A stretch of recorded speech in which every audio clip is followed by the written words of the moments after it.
Good evening and welcome to FTB Sport. It was a bit of a quiet weekend. Not much happened, really. No exciting football. Get out of town.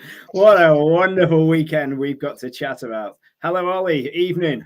He's smiling. How you doing, Ian? I'm doing good. We can both have a nice smile all the way through this. So here's the intro.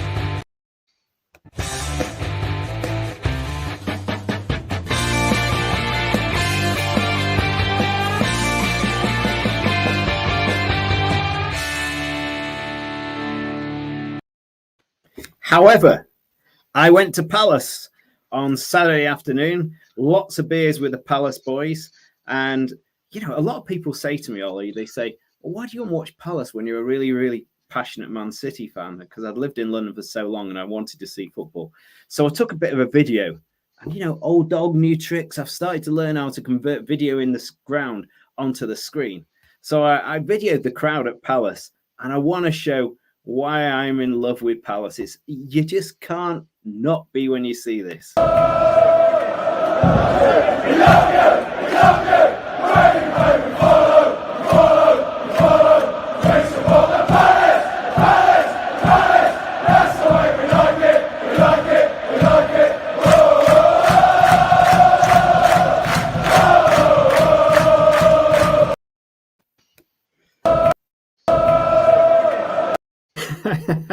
Get them out of here. So yeah, my season ticket's in the Homesdale end, so it's right next to the Fanatics or Ultras, whatever you want to call them. And they now collect in the Clifton, and we'll come on to what they were doing before. But what a fantastic atmosphere it is. We'll come on to Palace later. Anyway, we'll kick off the weekend. Let's hopefully everyone's calmed down a little bit. The scars of some of those wounded animals are starting to heal. But I imagine you've still been smiling since Friday night. Arsenal 3, Villa 1. Goals by Partey, Aubameyang, Smith Rowe, Ramsey getting a bit of a consolation. Assists by Smith Rowe and Aubameyang and Bailey. Wow. Ollie, take it away, sir. Tell us about that tsunami of Arsenal success. Well, it was an interesting one because I think a lot of people were expecting a Villa win on this one. And I could hear people in the stands and the ground saying, oh, you know, joking about it. But I was quietly confident, but I did not really see an uptake in improvement as much as we did improve in that game. Probably one of the best games under Arteta, best game of the season so far. Everything we wanted to do was like a blueprint of what we want to do going forward in the future. And it was like a blueprint from everything we didn't do right against Palace, although there were a few good things. And yeah, we just dominated. We dominated the whole 90 minutes. Every player turned up. I mean, we were talking about the players before. And I don't really think you can say one of those players didn't have a great game. Everyone playing for the shirt, everyone running, you know, everyone giving and going, closing down. It was just the perfect performance. And don't get me wrong, Villa weren't very good. But, you know, I just thought Arsenal were very, very, very good. I thought Villa were going to try to play a kind of intelligent, pensive sort of game, you know, expansive game. And Arsenal just obliterated them. You know, it's like the old Mike Tyson quote where he says, well, everyone's got a strategy till they get punched in the face. And I thought that's what happened to Villa. They got punched in the face early and the whole game fell apart. But if I was Tierney, sat on the bench or watching the game with those two fullbacks of Tamayasu and Tavares, I mean, he must have been cacking his pants because those two lads flew down the wings. It's so good to have the strength in depth that we didn't have last season, because if you took Tierney out, we would have been looking at Kolasinac. And we all know he's not a world-class footballer, but Tavares came straight in and just kept making those overlapping runs every time, just opened them up every time. And that's what you want from your fullbacks. And obviously we switched to the 4-4-2 and it just really worked, you know, and Lacazette linked in Aubameyang. Lokonga got put aside Partey, so Partey was a bit more freer and not as under pressure. And then you had Smith Rowe and Saka kind of coming in from the wings and overlapping, and it just, you know, we just kept hitting them on the break every time, and they didn't know how to handle it until the second half when they went to 4-4-2. They started at 5-3-2-1, or, you know, so, and then they switched it at half time. which gave them a little bit more in the game. Yeah, I can't see Xhaka in this as well because his style of play just doesn't fit this fluid movement. Mind you, that Kalashiny, whatever, he was quite good in a carjacking, but that was about it, wasn't it? He was good in the carjacking, that's for sure. That's on his that's on his resume. Yeah, never mind. But what you should be well pleased with that. I mean, who's Arsenal's next game? So we have Leicester away on Saturday. So 12:30 Leicester kickoff. will come on to, but they're coming back. Always the way, coming back into form from when we play them. But look, if we can play the way we did, obviously we were at home. The crowd were up for it. Friday night, everyone had a few beers, so the place was really buzzing. Everyone was singing. If we can play like that, then we've got a good chance. But depending on... It's an interesting style. Obviously, Arteta is trying to emulate his his teacher in Pep. It's like, grasshopper learning and all this sort of stuff to Arteta. And but remember, Leicester were often Man City's nemesis. Leicester often held, and then Vardy would smack City on the break. I saw City get drummed 5-2 or whatever by Leicester. So Arsenal just got to be careful that their young, fluid, possibly naive team don't swarm all over Leicester, and Vardy and the boys go, yes, lambs to the slaughter. Hopefully not. I think he'll change his tactics because obviously. Well, let's hope so, because Pep took about bloody 3 seasons to change his tactics on this one against Leicester. But there you go. But we talked about Tsunami. Let's go into Saturday lunchtime. Wow, I don't know what to say. Lukaku's out injured, and so's what's his name, Werner. And you think, what's going to happen to Chelsea? Can Hudson-Odoi return, etc.? But bloody hell, 7-0. 3 for Mount, Hudson-Odoi, James, he's in my fantasy team, so I'm happy that he's scored.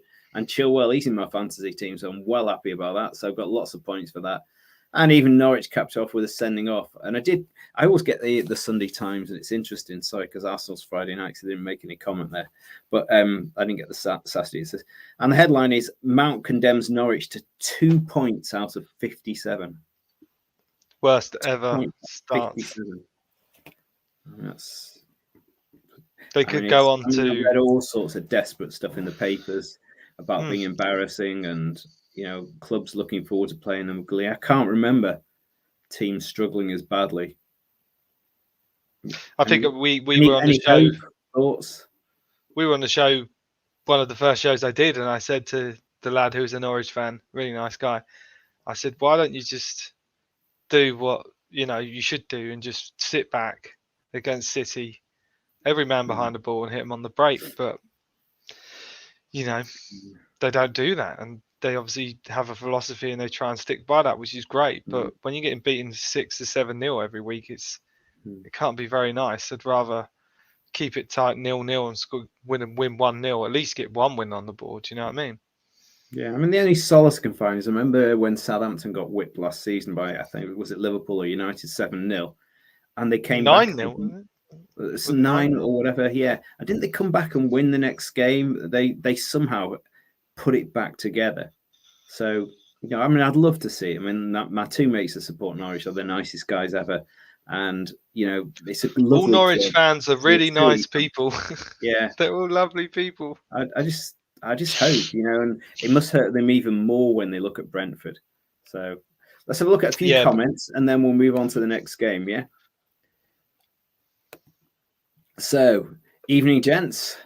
Oh, yes, it's 007. He's back in business. We love him.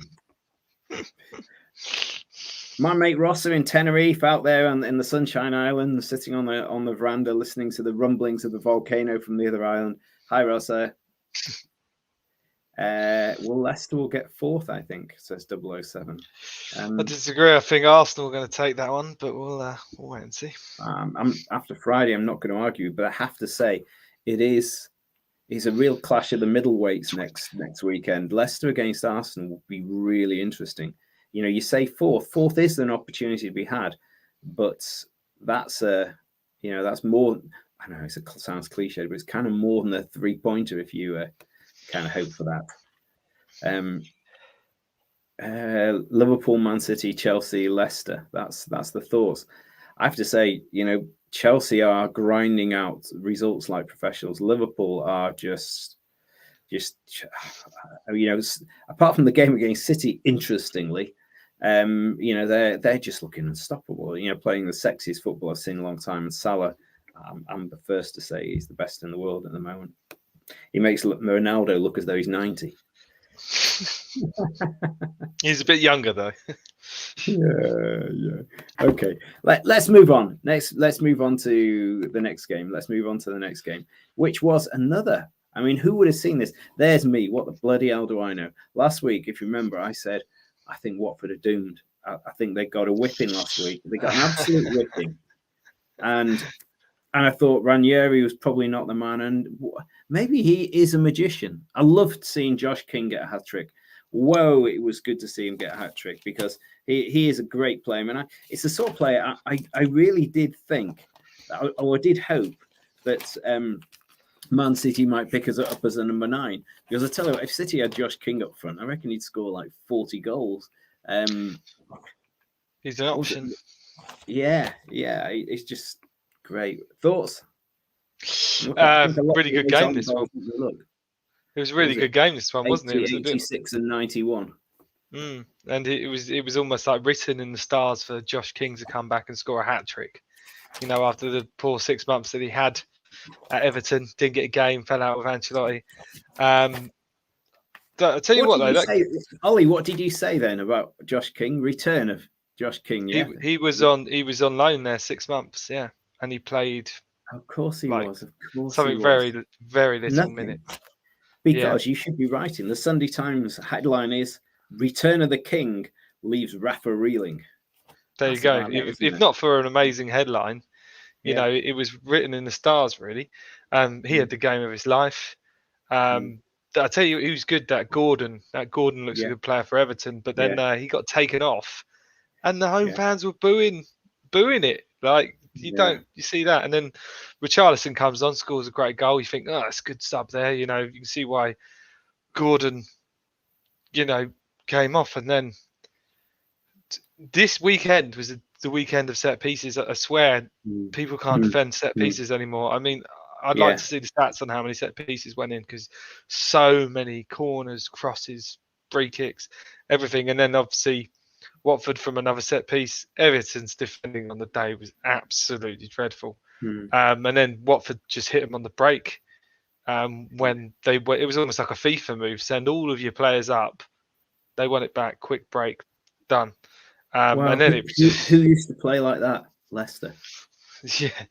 And then it was just like a riot after that. It was just like, we'll just keep scoring because you're going to give us the goals. It was insane. With Salah and with King, Watford actually do have some of the tools to do the job to play the Leicester way. Yeah, Watford played really well, but Everton were really bad, especially in defence. Like some of the worst defending I've seen in a while. Like for the third King goal, I mean, just get it out. Like, put your foot through it, get it out. Don't mess around with it. It was crazy, and you don't expect that from Rafa's sides. But it's an embarrassing. It's conceded 5 against Watford, who last week was probably going to go down. I know. Football is the most ridiculous game, isn't it? Watford looked like dead men walking last weekend, and now. They're almost like Tyson Fury getting off the canvas and getting a draw. Over the 2 games, it was you thought they were goners. And and I don't know. I've always had this weird feeling with Ranieri that maybe he just got lucky at Leicester, and all those players all came together a bit Howard Wilkinson-esque from a few decades ago at Leeds. But maybe I'm wrong. Maybe I don't know what I'm talking about. And Ranieri is more of a genius than we think. Well, we'll see. We'll see how they get on next weekend, and then we'll talk about it. It is funny, isn't it? Because probably the game of next weekend, really, really interestingly, for us both, you and I both are kind of reveling, is United Spurs. Obviously, United, we'll talk about later, got an absolute pummeling. Spurs lost a tight game to West Ham. Who's to say United don't come back? It's a bizarre situation. Then they got City the week after. You'd have thought if form was to be had, they'll lose both games, but I bet they won't. Yeah, it's going to be a good one. I'm going to try to get a few Spurs fans, Yeah. a few United fans on my show next week, just for the banter. That will be interesting. Let's crack on to Palace Newcastle. I was there. You were there. I was there. You should take this one away then, Ian. After a few beers in the pub, etc., beforehand, everybody was talking about the fact that Palace had been really unlucky. The Palace fans were saying, "Gee, we should be 9 points better off. We got done by Arsenal at the end. We should have beat West Ham." And can I ask you a question though, Ian? Did you think, from my opinion, I thought Palace were okay against us, but the narrative was that they played exceptionally well. I didn't think exceptionally well. I thought Arsenal. I was listening to a podcast from Ian Wright, so let me take my partisan view out of it. Ian Wright said that Arsenal were incredibly lucky to get a draw, and that was. I don't think Palace were massively good on the day though. They got 2 chances and they put it away. Anyway, back to Palace Newcastle. So anyway, the expectation was that they would absolutely stuff Newcastle and get what they'd been working on all season, etc. And yes, Newcastle were tight, Newcastle were defensive, and Palace had a massive amount of possession. I read this incredible stat that says something like Palace have had 23% more possession on average under Vieira than they had with Roy Hodgson, which is really interesting. It epitomises the style they played. They pretty much started the same team. I think it was wonky because Zaha didn't start.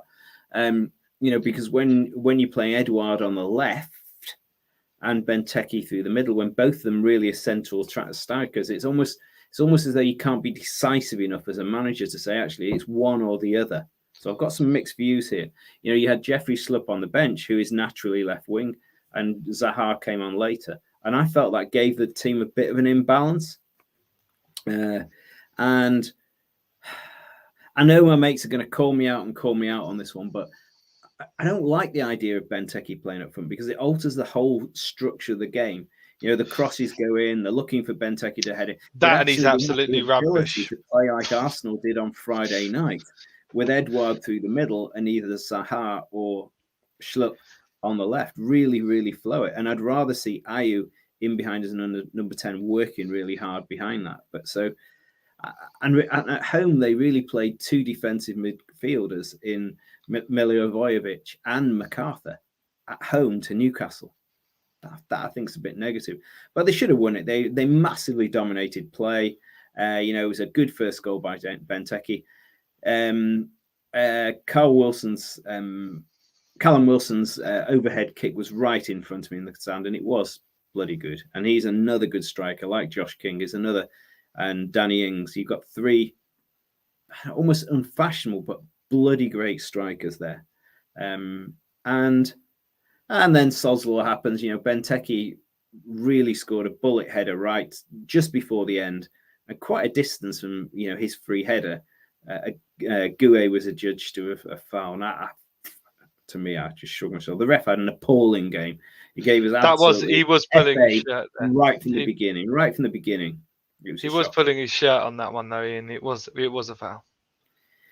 Yeah. Anyway, it was nice to see that the banner put up by the Fanatics, the police have taken no action with today. Too right. It's expressing a valid opinion. And I think we bantered about the fact that, it probably Newcastle shouldn't be condemned because Saudi Arabia bought the club, etc. Because British Aerospace, Rolls-Royce, and our government have been importing weapons like they've gone out of fashion to Saudi Arabia for decades. So the fact that now Newcastle are a football club, it just seems terribly inconsistent. But I managed to get a picture. These were the ultras in a warehouse actually producing the banner before the game. Don't ask me where I got this from, bit top secret, but there it is. Putting it together, and the police are taking no action. Did they spray paint it, or did they paint it? Oh, it was pretty good banner, really, isn't it? It was a beautifully produced banner. So, it looks like pots of paint there, doesn't it, on canvas? Yeah, it's nicely done. It's very nice. Yeah. So, anyway, we'll move on. Okay, Southampton 2, Burnley 2. Again, a few thoughts on that. Thoughts from you first. Southampton 2, Burnley 2. from what I saw of it was a pretty good game, really. Yeah. That Cornet scored a really good goal, and he's obviously the star I keep player. crying. I won't use Pavlov this week, but he's a great little left back. They paid about 12 million or something for, and I'm thinking, shit, City hasn't got a regular left back, and Burnley have a better left back than City. Yeah, and it was a poor, another header, poor defending, from Burnley. Burnley looked pretty good in the first half, but then that's just the story of Burnley all season. They look good, and then they go and concede. It was a pretty open game, really. And then there was one of the misses of the season from Redmond, who missed from about a yard out. I like Redmond. I think he's a good player. Yeah, he's good. Southampton missed a lot of chances really on the day.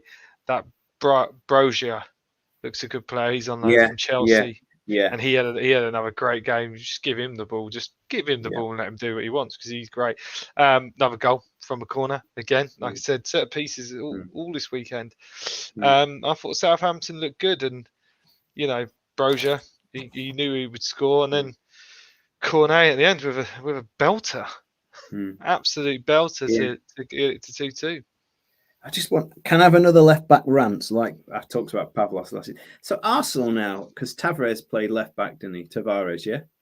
So you've got Tavares and you've got Tierney at left back. City, you've got Mr. Nobody apart from the lad in prison. Burnley have got Cornet.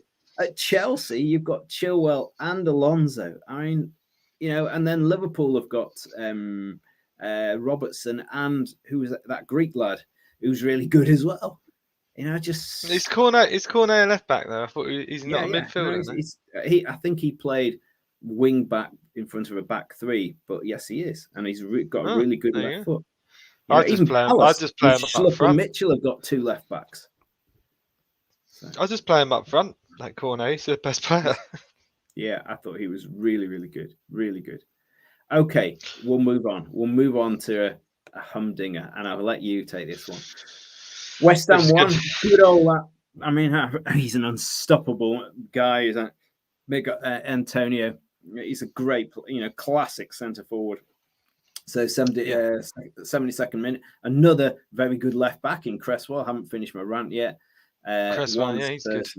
What's your thoughts? I watched the first half on the train on the way to work, and it was pretty much mostly West Ham, but Spurs were coming back into it. But all in all, when I saw the highlights as well, it wasn't the most entertaining of games, and there were chances, but they were half chances really. But West Ham did what they do well, and they got a goal, another one from a corner, and it doesn't matter when you get the 3 points. But I think Spurs should be a bit worried because they've got all those attacking players on the pitch, and they just didn't really. They're stuck in whether they should go for it or not go for it. Nuno's too defensive. You're better off just letting them go and be free. And I know I can talk from being an Arsenal fan, but it felt like against Villa, that was more of a blueprint of what we wanted to do. So we do want to attack, but Tottenham, for the whole game, they didn't really, really have a go at West Ham, and I think Kane only had one shot again in the whole game, which is not good. Yeah, I think it's the Spurs fans have something to worry about there. Something to worry about. Spurs Man United next weekend. How on earth do you think that will transpire? I mean, I'd take a draw, but funnily enough, I could see Man United winning this one because they have to. But it's going to be the game. They are going to be pretty wounded, aren't they? Surely. It will. It depends if they have a manager by next weekend. There's lots of rumours about Ollie. I think it would have happened by now if it was going to happen, wouldn't it? It would have happened today. Yeah, I know it's weird when you're in that situation.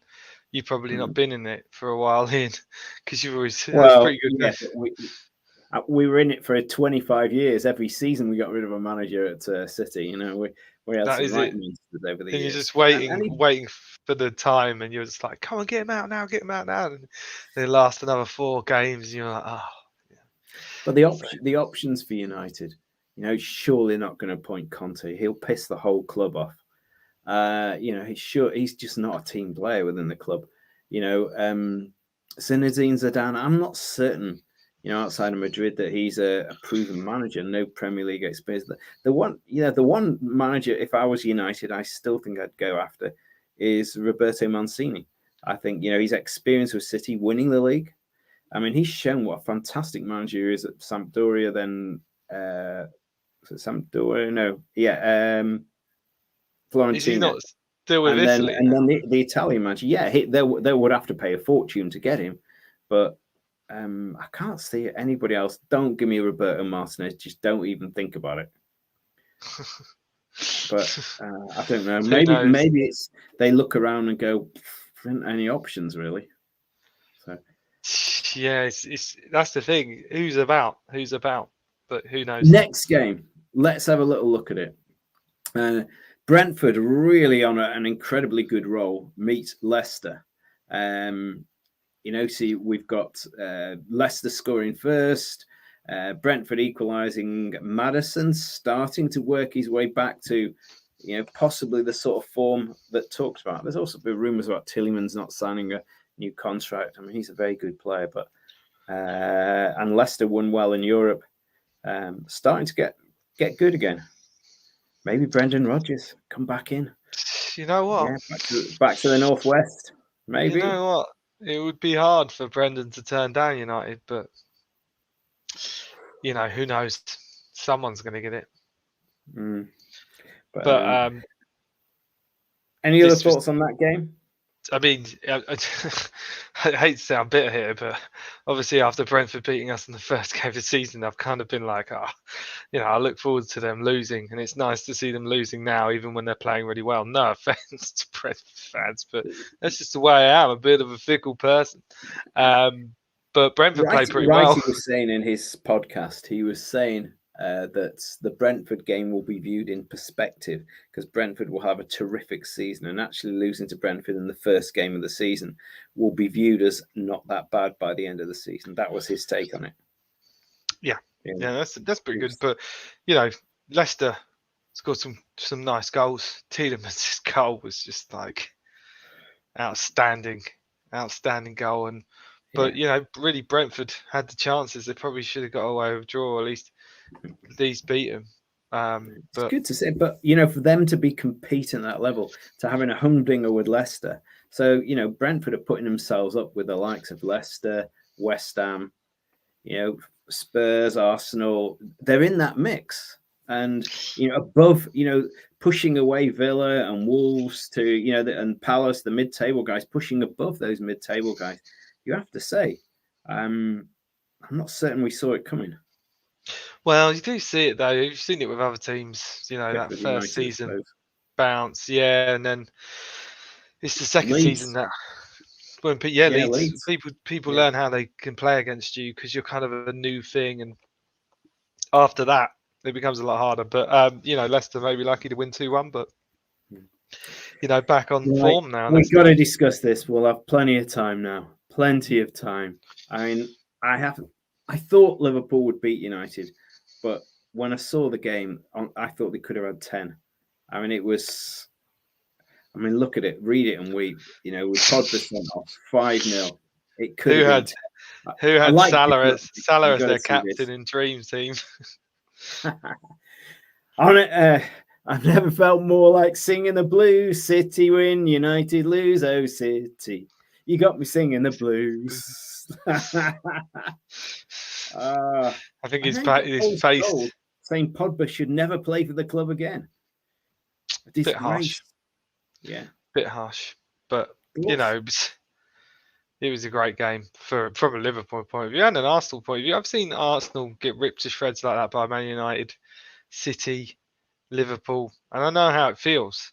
But that reminded me of an Arsenal performance of towards the end of the Wenger era. They didn't know what they were doing. They were 60s and 7s. They didn't have a complete clear game plan. And it's just Liverpool I thought were good, but they weren't. They weren't so good that it was just like Man United was so bad, and then Liverpool was just their usual pretty, a really good team. And then every time he is the best in the world.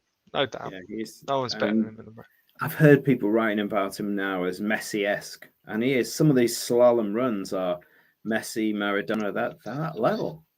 You know, yeah, man. I it's said at the close start of the control. It's season. frightening. I said at the start of the season the dark horses. No one's really looking at Liverpool, and they're still unbeaten now, and they don't look like they're going to get beat anytime soon. So that sending off by Pogba after coming on, I mean, you've got to say on probably your second highest paid player there. You know, what do they pay for him? Like 85 million quid or whatever. You look at the big money guys. You look at Ronaldo on $500,000 a week. You look at Maguire, who's an 80 million signing. You look at Pogba, an 85 million signing, but those players they didn't stand up. It does come down to it does count. The fullbacks were dreadful. It does come down to the manager, though. Wan-Bissaka are having a torrid time at the moment. I mean, everyone in that team played really badly. It does come down to the manager, though, because if you gave those players to another manager, even a Brendan Rodgers, he wouldn't get beat 5-0 at home. Like that's embarrassing at home. Yeah. I do remember, my memory is still vivid when Man City got whipped by Liverpool in the Champions League first leg.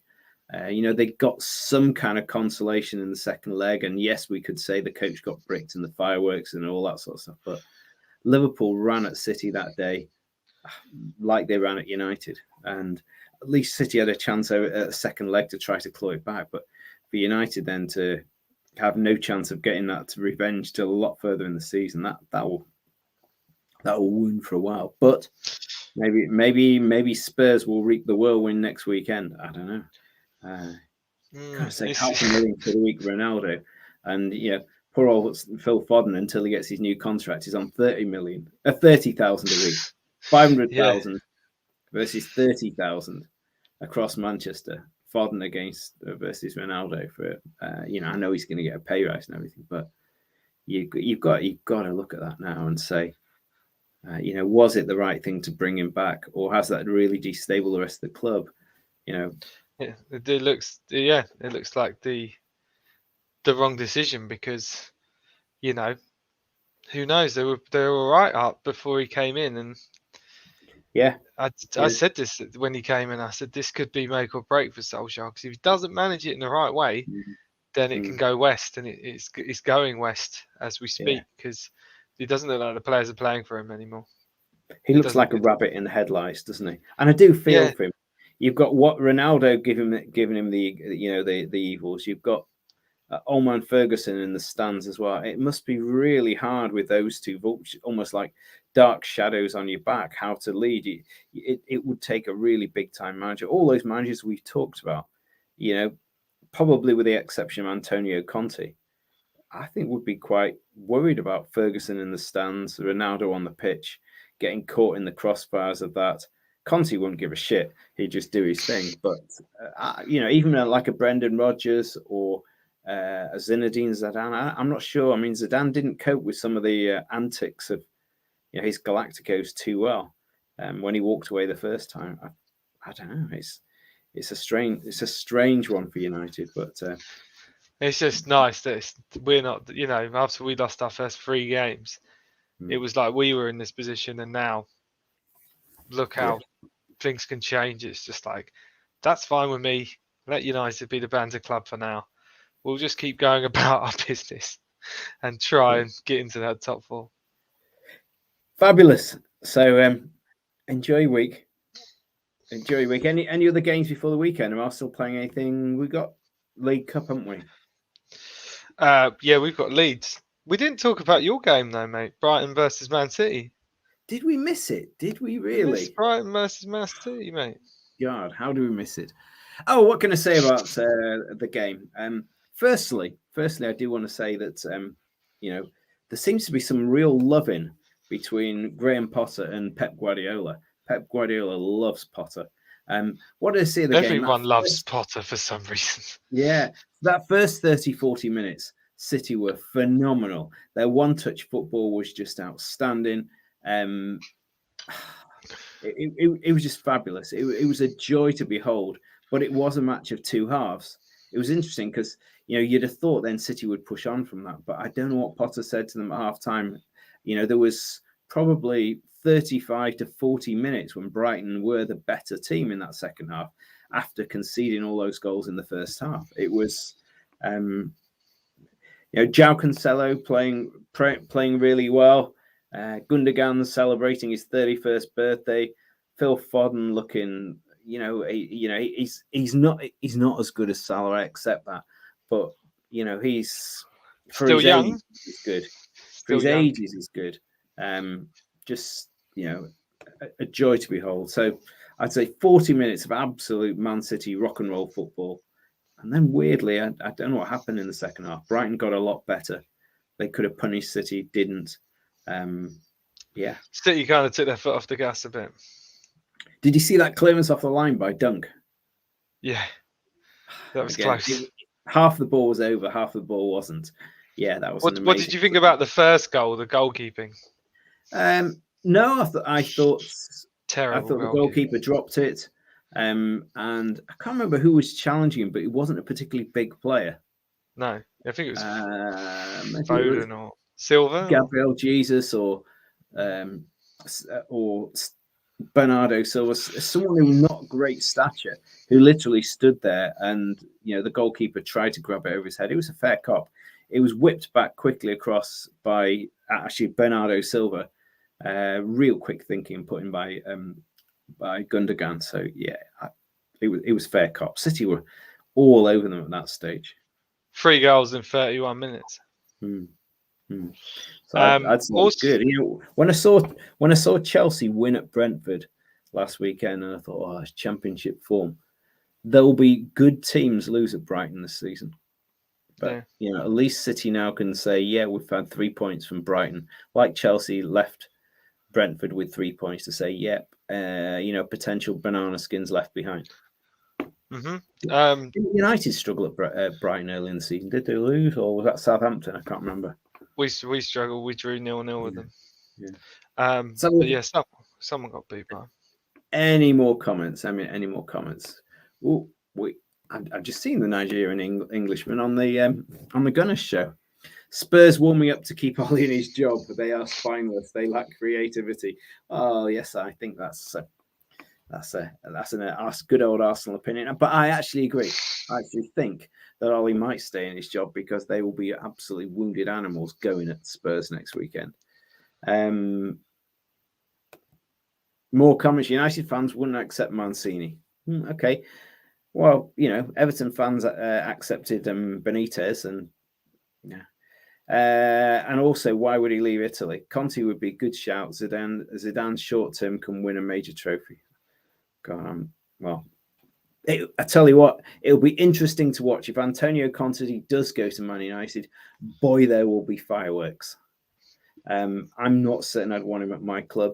I think Mancini's a far more experienced, well thought through manager who handles the politics fine, plays bloody good football, can handle superstars. Yes, Conte has had some decent results, but he's never stayed anywhere. Do you want a one-season wonder who pisses everyone off and maybe gets a trophy, or do you want to build a legacy? But I don't know. I'd take a trophy. Yes, I guess. Tielemans is off in the summer. Yeah, we talked about it, to a Champions League club. He's in incredible form. He has to play Daka as much as possible. Yeah, I agree. Didn't Daka score a hat-trick in Europe in midweek as well? So Tielemans is a great. I think he scored 4 actually. I think he scored all 4. Did he score all 4? Yes, I think you're right. But Tielemans, I think he's only like 24. He's under 25 years old. So, and he plays like a 28, 29-year-old, that sort of level of maturity. Salah for the Ballon d'Or, cannot disagree with that at all. I tell you what, interesting. I was looking for some reason at Ballon d'Or, and Lionel Messi. Actually, I'll quiz Ollie. So, how many times has Lionel Messi won the Ballon d'Or? No, I don't know, but I guess 7? 6. Oh. How many has Ronaldo won? 7. 5. 5. Who was the last English player to win the Ballon d'Or? It's a long time. It was Michael Owen. Michael Owen. Jesus, how did he win the Ballon d'Or? Who's the only English player to win twice? Kevin Keegan. Keegan, it's interesting. I can't remember where I saw that from. And yeah, I'm not good in. The country with the most, I think, is Germany, followed by Holland. Portugal are right up there because Ronaldo's won 5. Cruyff won a couple of times and Van Basten won it a couple of times. This great player. Salah for the Ballon d'Or. Salah saved my fantasy football team. First African Ballon d'Or winner since George Weah. Nigerian Englishman, don't mention George Weah. He ended up at Man City when he was 34, collecting a big paycheck. I was there when George Weah arrived there. Nearly came to us. But I saw George Weah play at Main Road. We have to give him the respect he does. Absolutely. Salah should. I can't think of any other player who could compete with Salah for Ballon d'Or. I think it's a fair cop. And yes, I saw George Weah. And he's Liberian, isn't he? Because he became president of Liberia. He's a good player. Yeah. Fab. So, although Ian, we have still missed one more game. We've missed one more game. Who have we missed? Leeds versus Wolves. Ooh, we have. Although it wasn't a very good game, so I haven't even got a caption for it. What was interesting though was a mate of mine, Arthur, was at Leeds, and obviously they were losing for forever, and it was a 90 plus 5-minute penalty by Rodrigo, I think it was. It was, yeah. That's tight. I'm still worried about Leeds, but from what I read a couple of hours ago, they have got quite a few players coming back from injury, so they should be able to put a far more decent fist to it. They had a young lad playing in that game as well. He looked decent. Yeah. Again, what was his name? Yeah, I've got him. I was reading about him. He's not 19-year-old. Yeah, Joe Gelhardt single-handedly changed the complexion of a laboured Leeds United display. But the fact that a 19-year-old tasting Premier League football for only the second time was Marcelo Bielsa's salvation speaks to a larger problem facing the manager. I think that's a fair comment. But nice to see good young players coming through. I want to finish. Can you let me finish on that Palace video again? Can I finish on the Palace video again? It's your show, Ian. You can do whatever you like, mate. So next Saturday, I'm at Man City. And I'm actually behind the goal. So I'm actually in a very similar location. And quite interesting about Man City is that, I think I'm in the absolute cheapest seats behind the goal, which is 30 quid. But last time I was there, you want to sit on the halfway line in a golden seat, and it's like 80 quid. So they set it up so that, whatever your income is, you can afford it. And did you not see that, when I flashed up that black and white picture on the thumbprint, yeah? Mm-hmm. Everyone says, "Oh, Man City, no fans, etc., etc." The record of attendance of a first division club outside of when Spurs were at Wembley was Man City at Main Road. I think it was a long time ago, like 1954 or something. But Man City have had the record crowd in the first division or Premier League ever. So, to all those guys.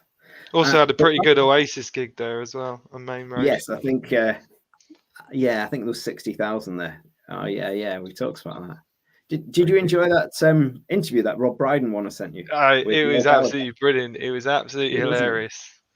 If anyone's watching Rob Brydon, Noel Gallagher on Spotify, it's the bit where he just casually has lunch with Bruce Springsteen. Steps off the boat, it's just great. He's a legend. Love him to bits. Fabulous. So, for anyone who's never been to Selhurst Park, when you stand in the Holmesdale end, there is a challenge now. Yeah, I know Liverpool on a European night, etc. But if you want really great entertainment, standing the whole game with a passion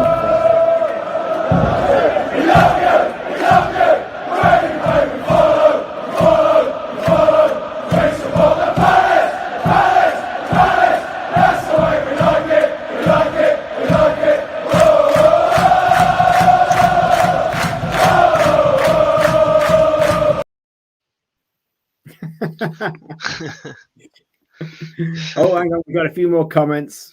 Nigerian Englishman's really on it. I mean, I thought he was great. I was watching him on the Gunners show earlier. Pogba has to leave Man United. Yep, I think Paul Scholes and I are also. We're not buddies in any way, but I think we agree on that. There's no balance with him and Bruno playing together. I think he could take Fred with him. I don't think that'd do any harm at all. Cheers, Rebel Irishman. Thank you, sir. Pogba contract up and can do a pre-contract in January, so likely will walk.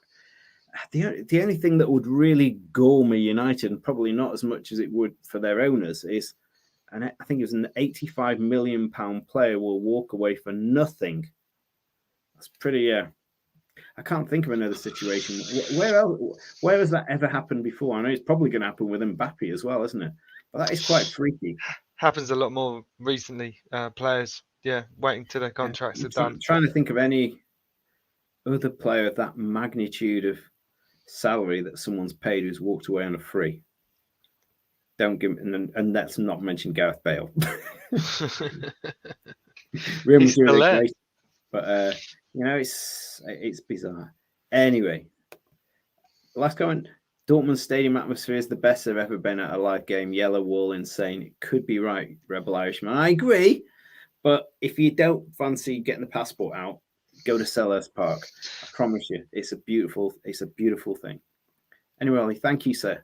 Good night. Thank you, Ian. Good night from him. And good night, everyone. Premier League with all its excitement this week. And if you're watching or you're watching afterwards, share us, tell your mates, like us, subscribe.